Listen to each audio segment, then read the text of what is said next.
Hi viewers, welcome to my channel మరువలేని వంటలు. ఈరోజు నేను మీకు చేసి చూపిస్తున్నది ఒక నోటి నుండి నీరు తెప్పించే పుల్లటి మంచి చట్నీ. అది దేంతో చేసాం అనుకుంటున్నారు? స్టార్ ఫ్రూట్తో చేసాం. ఇది అసలు టిఫిన్స్లోకి కానీ అన్నంలోకి కానీ చాలా బాగుంటుంది. ఇది పుల్లగా ఉంటుంది, కానీ కొంచెం పుల్లగా తీగా టేస్ట్ కావాలనుకునే వాళ్ళు క్యారెట్ కానీ బీట్రూట్ కానీ పచ్చి ఖర్జూరం కానీ యాడ్ చేసి చేసుకోవచ్చు. నేనైతే ఈరోజు ప్లెయిన్ చట్నీ చేశాను. అదే మీకు చూపిస్తాను ఎలా చేశాను అనేది. ఇప్పుడు ఈ స్టార్ ఫ్రూట్ చట్నీ చేసుకోవడానికి ఏమేమి కావాలో చూపిస్తున్నాను. కొన్ని స్టార్ ఫ్రూట్స్ తీసుకున్నాము.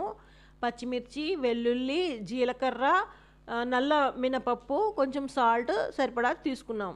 నేనైతే 3 వేసాను, ఇంకా ఎక్కువ కావాలనుకుంటే వేసుకోండి. స్టార్ ఫ్రూట్స్ని కడిగి కట్ చేసి పెట్టుకోవాలి. ఇప్పుడు స్టవ్ ఆన్ చేసుకుని ఒక ప్యాన్ పెట్టుకోవాలి. దాంట్లో ఆయిల్ కూడా వేసుకోవాలి. ఆయిల్ వేడెక్కిన తర్వాత ముందుగా మినపప్పు, నల్ల మినపప్పు తీసుకున్నాం కదా, అది వేసుకుంటాం. అది వేగుతున్నప్పుడు జీలకర్ర కూడా వేసేస్తాం.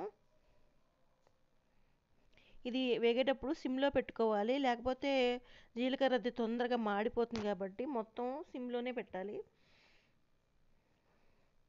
మనం చూసారా, మనం సిమ్లో పెట్టుకున్నా కానీ ఎలా మాడిపోతుందో, అందుకని చాలా జాగ్రత్తగా చేసుకోవాలి దాన్ని. ఇప్పుడు పచ్చిమిర్చి కూడా వేసేయాలి. ఇప్పుడు మనం తీసుకున్న 3 పచ్చిమిర్చి కూడా వేసేస్తున్నాం. ఇవి కూడా వేగిపోతాయి. దాంతోపాటే వెల్లుల్లి మాత్రం వేయకూడదు. వెల్లుల్లి ఏ చట్నీలో అయినా పచ్చివే బాగుంటాయి. దాని స్మెల్ కానీ టేస్ట్ కానీ. చాలామంది వెల్లుల్లి కూడా వేయించేస్తుంటారు. అది మెత్తగా అయిపోయి కమ్మగా ఉంటాయి, అంతేగాని దాని ఫ్లేవర్ రాదు. ఇప్పుడు ఇదంతా ఒక మిక్సీ జార్లో తీసుకుని ఒక తిప్పేసుకుంటాం. ఒక బరగ్గా తిప్పుకున్నాక అప్పుడు స్టార్ ఫ్రూట్ ముక్కలు వేస్తాం అనమాట. ఇప్పుడు వేస్తున్నాను చూడండి, వెల్లుల్లి పచ్చివే వేసేస్తున్నాను. ఇప్పుడు ఇది ఒకసారి మిక్సీ పట్టేస్తాం.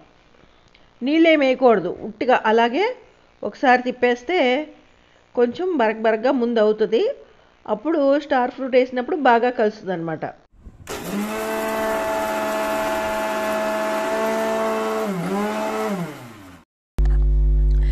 ఇప్పుడు ఒకసారి బ్లెండ్ చేసాం కదా, ఈ స్టార్ ఫ్రూట్ ముక్కల్ని వేసేస్తాం. ఇవేమీ వేపక్కర్లేదు, పచ్చివే వేసేసి అందులో మళ్ళీ ఒకసారి బ్లెండ్ చేసేస్తాం అనమాట. చూసుకొని బాగా నలగకపోతే మళ్ళీ ఇంకొకసారి బ్లెండ్ చేస్తాం.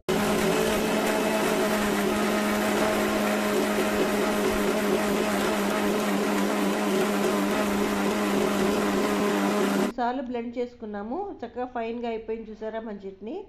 ఇప్పుడు దీనికి వేరే తాలింపు ఏమీ వేయక్కర్లేదు, ఎందుకంటే మనం ఇందాక వేపుకున్న నూనెలోనే జీలకర్ర అది ఉంది కాబట్టి ఆ ఆయిల్లోనే ఇది కూడా కలిపేస్తే సరిపోద్ది అనమాట.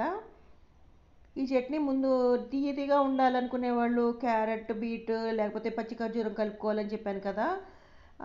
అలాగే అలా కాకుండా కొత్తిమీర కానీ పుదీనా కానీ లేకపోతే కరివేపాకు ఇంకా వామాకు కూడా కలిపి చేసుకోవచ్చు. అవన్నీ వేపేసి దీంతోపాటు కలిపి చేసేసిన అలాంటి చట్నీ కూడా బాగుంటుంది. ఇది టేస్ట్ చూసారా, నోరూరించే పుల్లటి చట్నీ రెడీ అయిపోయింది. ఎంత ఈజీగా చేసుకోవచ్చు ఈ ప్రాసెస్ చూసారు కదా, చాలా సింపుల్గా మనం దీన్ని రెడీ చేసేసుకోవచ్చు. ఇప్పుడు నేను ఒక మంచి మాట చెప్పే ప్రయత్నం చేస్తాను అని చెప్పాను కదా, అలాగే మీరు కూడా కామెంట్స్లో ఏదైనా మంచి మాటలు ఒక 2-3 లైన్లో రాయండి. అది నచ్చితే కనుక నేను చెప్తాను. ఈరోజు నేను చెప్పదలుచుకున్న మాట ఏంటంటే, ఆ దైవం 7 సముద్రాలు తానే సృజించినప్పటికీ వాటిని ఆయన ప్రేమించలేదు, కానీ ఆయన ప్రేమించింది ఒకే ఒక్క నీటి బిందువును. ఎవరైనా చెప్పగలిగితే కామెంట్ చేయండి. ఎవరు చెప్పలేకపోతే నా నెక్స్ట్ వీడియోస్లో ఎప్పుడో ఒకసారి దాని ఆన్సర్ పెడతాను. ఏ ప్రాసెస్లో మీరు కూడా చేసి చూసి నచ్చితే కనుక మీరు షేర్ చేస్తారని, కామెంట్ చేస్తారని, లైక్ చేస్తారని, సబ్స్క్రైబ్ కూడా చేస్తారని మర్చిపోకుండా ఆశిస్తూ సెలవు తీసుకున్నాం. మరి వెల్లుల్లి మాత్రం పచ్చిగానే ఉంచండి, బాగుంటుంది. అందుకే లాస్ట్